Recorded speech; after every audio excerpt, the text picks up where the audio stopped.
Política Impura, na Rádio Transforma, com Henrique Prior. Sejam bem-vindos a mais um Política Impura, na Rádio Transforma e na revista Em Comunidade. Peço-lhes para partilharem o programa, colocarem gosto, ouvirem até ao fim e, sobretudo, subscreverem o canal da Rádio Transforma, que apoiam assim este projeto de liberdade, igualdade e fraternidade. Falemos de Portugal e de algo que, no fundo, é a confirmação daquilo que eu tinha dito já há meses aqui neste programa. Em meu entender, a Procuradora-Geral da República, Lucília Gago, com o comunicado que fez, referindo-se a eventuais suspeitas de práticas de crimes por parte de António Costa, cometeu, ela própria, o crime de violação do segredo de justiça. Isso é muito grave. Infelizmente, até agora, não foi movido qualquer inquérito à Procuradora-Geral da República.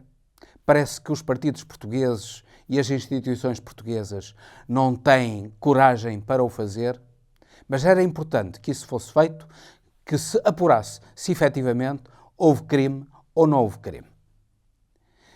A minha convicção de que houve crime foi suportada ontem por uma declaração do ex-ministro da Justiça, Paula Teixeira da Cruz, que é simultaneamente professora universitária e, portanto, a pessoa que não teve só responsabilidades, mas que tem também o conhecimento suficiente para se pronunciar sobre o comportamento da Procuradoria-Geral da República. Passamos daqui para o novo Ministério e o discurso de Montenegro na tomada de posse do novo Ministério.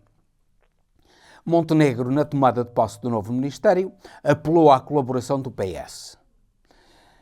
Como se o PS não tivesse ele próprio a confiança dos eleitores e os eleitores que deram a sua confiança ao PS pudessem, legitimamente, querer dar a confiança ao PSD.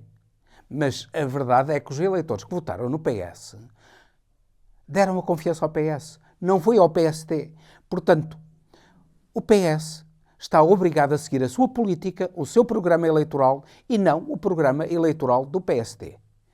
Que haja convergências? Muito bem. Há convergências muito naturalmente. Embora, curiosamente, o âmbito das convergências começa a ser muito menor, porque durante a campanha eleitoral, Montenegro e o PSD e a AD afirmaram que iriam baixar os impostos e que iriam aumentar o funcionalismo público, particularmente as forças de segurança, os professores, os médicos, etc, etc. E agora vêm dizer algo que já não é propriamente isso. Vêm dizer que, afinal de contas, já não havia tanta folga orçamental para fazer esses aumentos prometidos e que tem de ser com cuidado para fazer esses aumentos.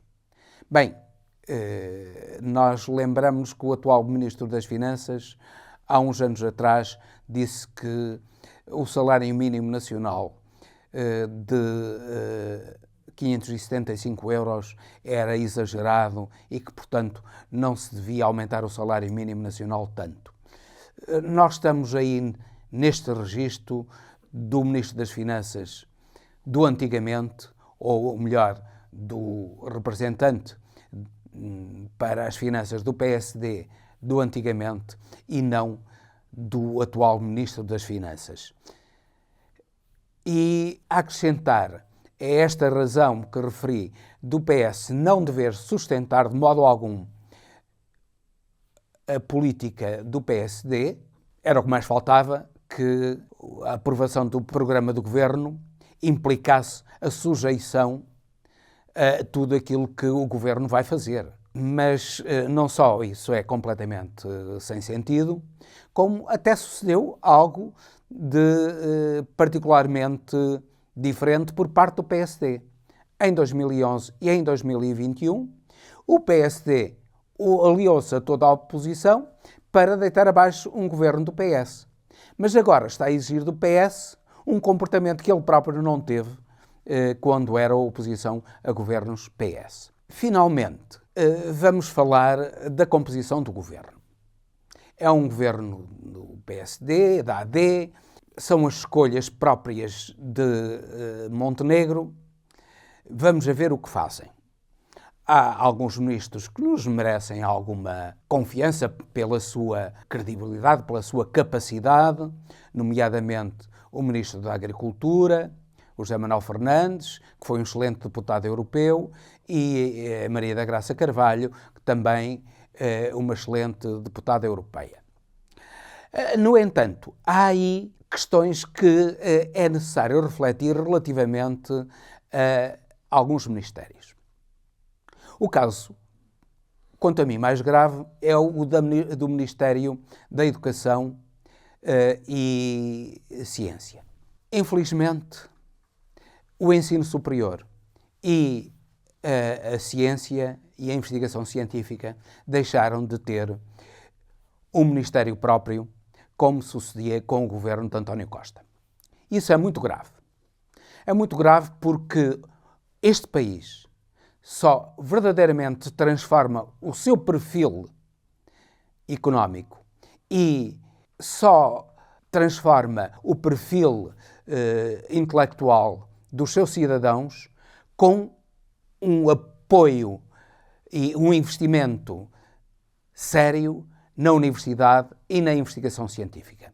Sem um investimento sério na universidade e na investigação científica, não há aquela transformação económica que o país precisa para deixar de ser um país essencialmente dependente do turismo para passar a ser um país que tem uma economia modernizada, uma economia de ponta, capaz de se basear na ciência, no saber e na investigação científica e tecnológica. A ausência do Ministério dedicado ao ensino superior e à investigação científica revela que realmente aquilo que Montenegro pretende é seguir um caminho que foi seguido por outros governos do PSD, de não investir na transformação da economia portuguesa de uma maneira séria e continuar a apoiar-se em setores que cada vez mais estão ultrapassados no contexto internacional. Ou para além desse problema, que é muito grave, há também, particularmente, duas ministras que nos deixam, ou digamos assim, três ministros, um ministro e duas ministras que nos deixam muitas reticências. O ministro é o ministro das Infraestruturas, que foi secretário de Estado, que privatizou a TAP em condições extremamente ruinosas para o país. A privatização da TAP fez com que o Estado ficasse com os encargos da privatização e os privados ficassem com os benefícios. É esse indivíduo que está à frente das infraestruturas, o Sr. Miguel Pinto Luz, e que nos deixa sérias dúvidas sobre a forma, a transparência até, com que irá fazer as privatizações, porque ele irá ser o ministro de privatizações, isso não tínhamos dúvidas, e que muitos privados irão meter muito dinheiro ao bolso com as suas privatizações, também não temos dúvidas. Outros dois casos são o da ministra Margarida Blasco, que foi juiz do Supremo Tribunal de Justiça e que agora passou para a política. Ela é já jubilada, mas, de qualquer modo, ainda poderia ser chamada a funções judiciais. E o facto de aceitar o cargo ministerial, isso vem acentuar as suspeitas sobre a intervenção da Justiça na esfera da administração pública e na esfera do governo. Essa suspeita já a vimos relativamente à Procuradora-Geral da República, que mencionámos há pouco, mas agora com a ida de Margarida Blasco para o Ministério da Administração Interna se acentua. Outra ministra é a Ministra da Justiça.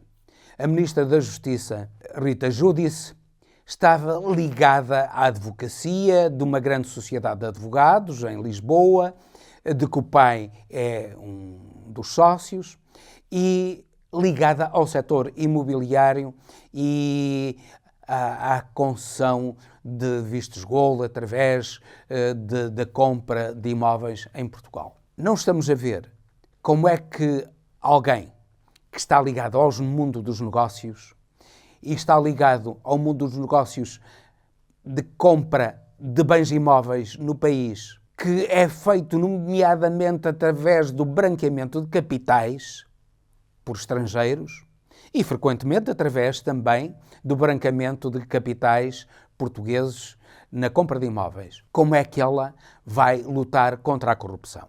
A primeira ação deste Ministério foi anunciada que seria contra a corrupção.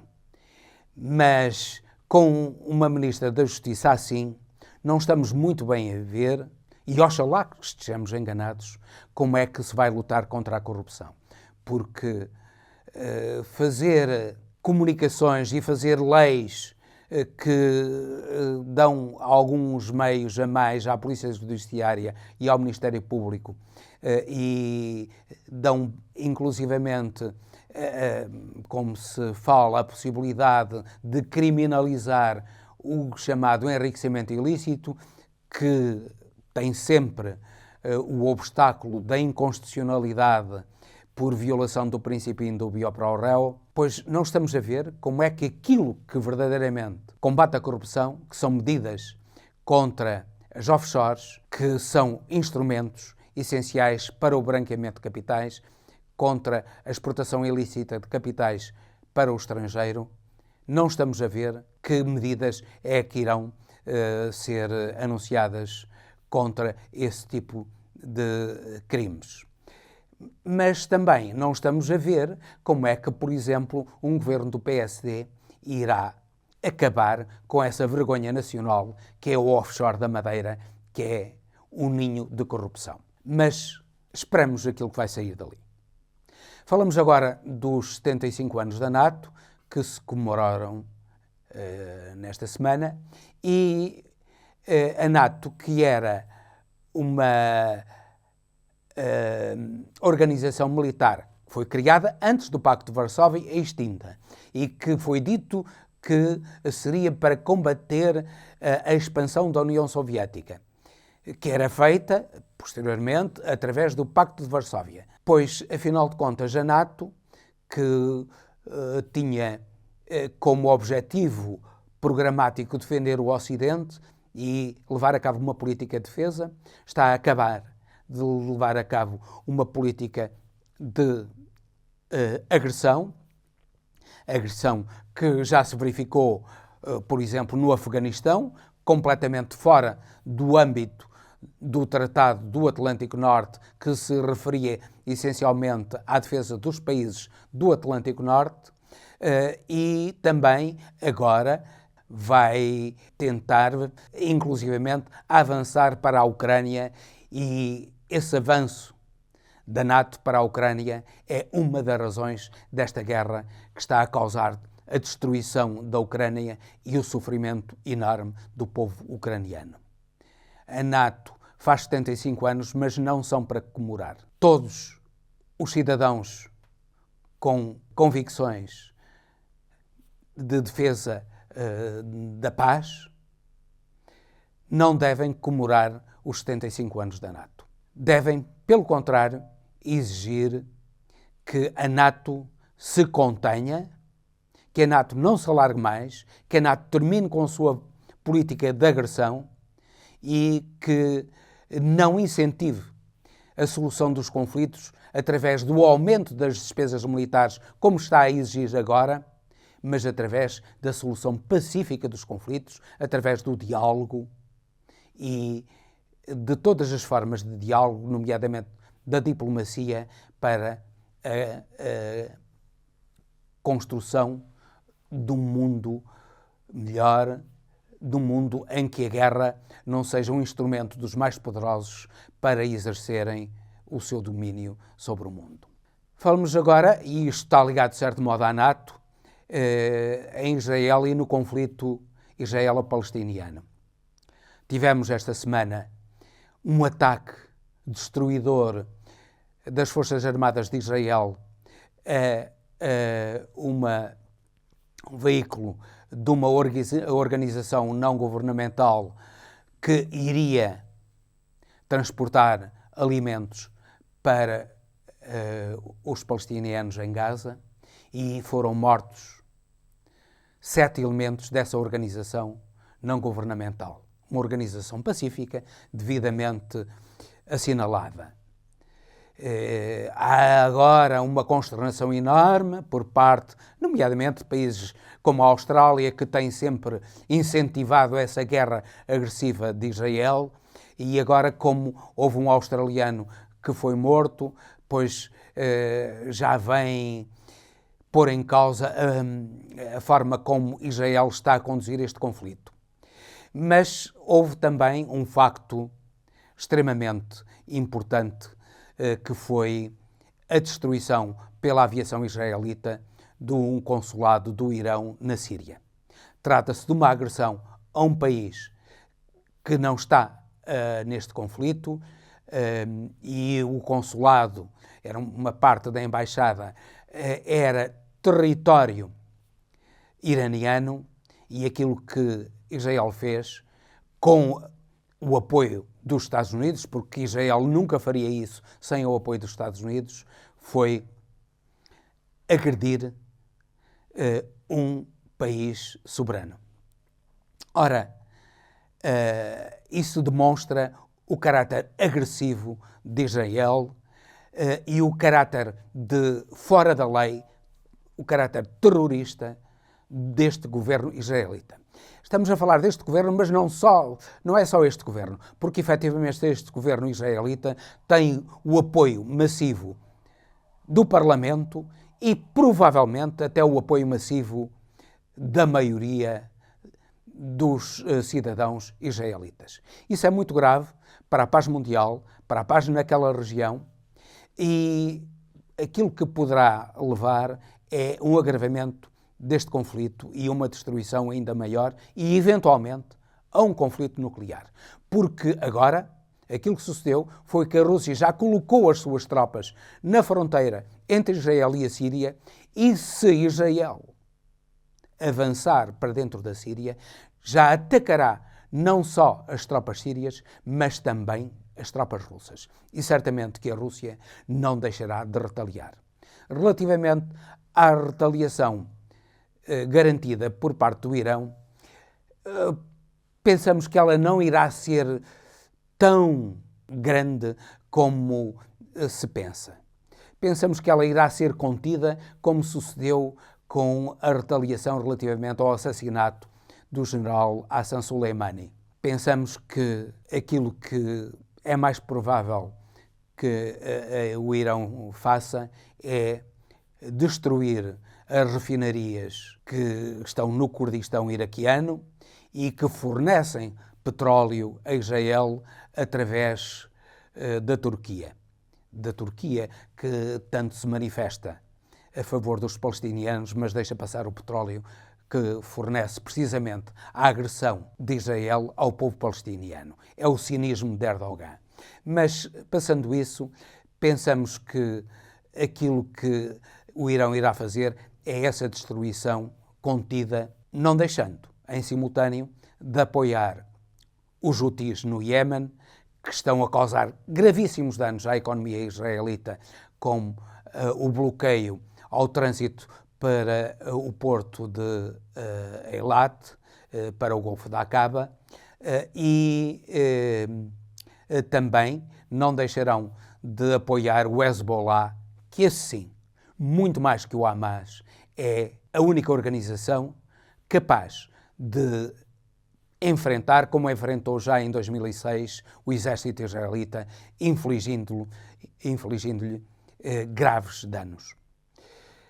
Ao contrário do que os israelitas, a propaganda israelita e americana dizem, e europeia, o Hezbollah não é nenhum grupo terrorista. O Hezbollah é uma organização militar, mas também civil, que apoia os palestinianos, apoia os libaneses, que lhes dá instrução, que lhes dá apoio económico, apoio financeiro, e que, portanto, está longe de estar completamente afastada da sociedade palestiniana, altamente corrupta na Cisjordânia, e que não passa de um pau-mandado de Israel, e que apoia de qualquer modo o povo palestiniano, não só através da sua organização militar, mas através do apoio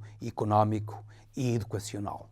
Pois esperamos que a retaliação do Irão seja limitada e que Israel não se atreva a atacar militares russos, que então aí poderíamos sim entrar numa terceira guerra mundial, numa verdadeira guerra nuclear, com a destruição de Israel, destruição completa de Israel, porque suspeitamos que o Irão tem armas nucleares e que essas armas nucleares poderão destruir a totalidade da nação israelita. Finalmente, falaremos do Brasil, que teve agora os 60 anos do golpe militar de 1964. Golpe militar esse que foi saudado pelo ex-vice-presidente general Hamilton Mourão como uma revolução democrática, disse ele. Um golpe militar que levou a centenas de assassinatos, a centenas de desaparecidos, à tortura generalizada de tudo aquilo que se manifestava contra o poder militar, é apelidado por Mourão de um golpe ou de uma revolução democrática. Ora, isso não passa de uma apologia do crime, uma apologia do assassinato, uma apologia da tortura, uma apologia de intervenção dos militares na política que eles não têm direito de exercer. Os militares do Brasil não são nenhum poder moderador. A Constituição, já disse o Supremo Tribunal Federal, não atribui às Forças Armadas o papel de poder moderador. E por isso, qualquer tentativa de o tornar num poder moderador, isto é, num poder capaz de intervir na sociedade civil, é uma subversão da Constituição que deve ser criminalizada até. Como deve ser criminalizada, ou deve ser levada aos tribunais, pelos vistos já está a ser, a apologia de Mourão do golpe militar e, no fundo, indiretamente, do assassinato, do desaparecimento de cidadãos e da tortura. Esperamos que Mourão seja julgado e condenado para que, de uma vez por todas, a apologia da ditadura militar instalada em 1964 no Brasil deixe de ser feita. E que, de uma vez por todas, os militares brasileiros se limitam à sua função de defesa externa da pátria brasileira. E com isto termino, despedindo com amizade até ao próximo Política Impura, pedindo-lhes que subscrevam o canal, coloquem gosto e, sobretudo, partilhem este programa. Política Impura, na Rádio Transforma, com Henrique Prior.